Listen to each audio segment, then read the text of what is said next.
Mon frère ainsi que toi, ma soeur, rappelle-toi du plus bel accueil de nouveaux mariés que tu as vu lors de leur arrivée à la salle de mariage. Rappelle-toi de cette scène. Gros cortège, voiture de location. Ils ont, mashallah, des vêtements super beaux. Les gens les ont accueillis dans une grande salle. Ils sont nombreux, etc., etc. La voiture qui s'ouvre, les mariés tout beaux, bien habillés. Sache que l'accueil que tu auras au paradis dépasse ton imagination.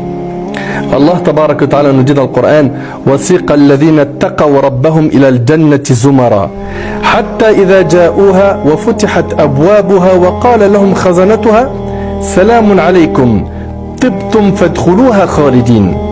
Et ceux qui avaient craint leur Seigneur seront conduits par groupe au paradis. Ils vont rentrer au paradis par groupe. Puis, quand ils y parviendront et que ces portes s'ouvriront, ces gardiens leur diront: salut à vous. Vous avez été bons. Entrez donc pour y demeurer éternellement. Ferons-nous partie de ces gens-là, de ceux qui seront heureux le jour du jugement? Est-ce qu'on méritera cette récompense?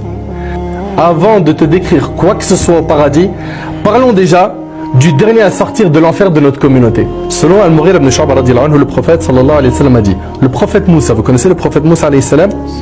Il demanda à son Seigneur comment sera celui qui occupera le plus bas degré du paradis. Il dit: c'est un homme qui viendra après que tous les gens du paradis y auront été introduits. C'est vraiment le dernier.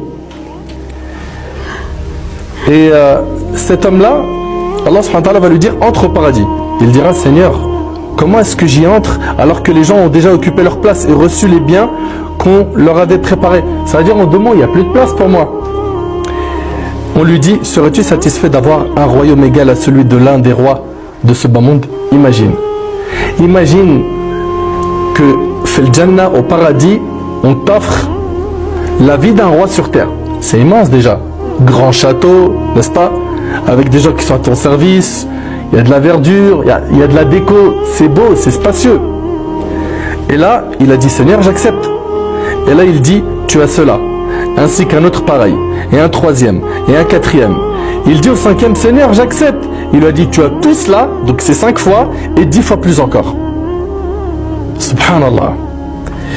C'est impressionnant, hein? Tu as aussi tout ce que ton âme désire et tout ce qui fait le délice à tes yeux. Il dit: Seigneur, j'accepte.